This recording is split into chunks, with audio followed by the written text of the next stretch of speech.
Алар митинг кылып чыкса, сиз чыгып туруп антимитинг кылбадыңызбы? Анан баягы Элмирза Сатыбалдиевдин дагы үйүн коомчулукка айтып салдыңыз. Кызматордуңуз этика жагын бузуп алган жокмун деп ойлобойсузбу? Эми менин оюм боюнча, жеке оюм боюнча, ар бир нерсенин өзүнүн аты менен айтыш керек. Кандай маселе болбосо да атын айтыш керек. Муну биздин коомчулугубуз билишибиз керек. Эгер муну жаап жашыра берсек, анда мындай нерселер кайталана берет. Ошол эле мисал алсак, жанакы гаражный кооперативдердин митинги боюнча.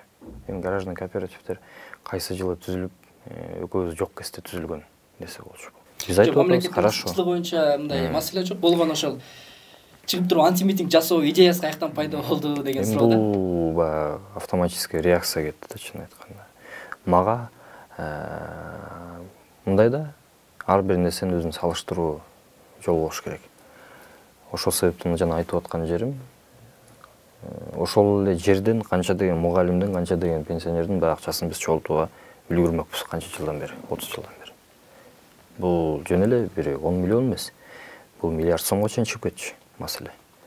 Миллиардтаган сомдордун маселеси. Ошол себептен биз анын бетин айтышыбыз керекпиз. Мыйзамсызбы, мыйзамсыз деп айтышыбыз керекпиз. Ошол себептен жанагындай антимитинг эмес, бул болгону ошол жактан мен громкоговорительге айтканым, бул договорду түзгүлөө деген нерсе. Бул никоим образом митинг эмес. Бул биздин болгон жанакы жумушубуздун аткарылышын гана талап кылып атабыз. Биз айтып атабыз, албайбыз. Болгон акчасын төлөп бергиле. Болду. Ошол эле нерсе айтылган нерсе болчу.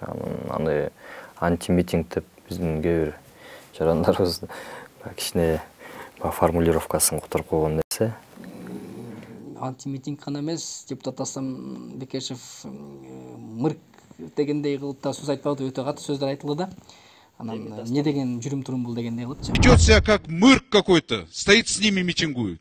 Дастан Бекешев эми ал өзүнүн жеке ою.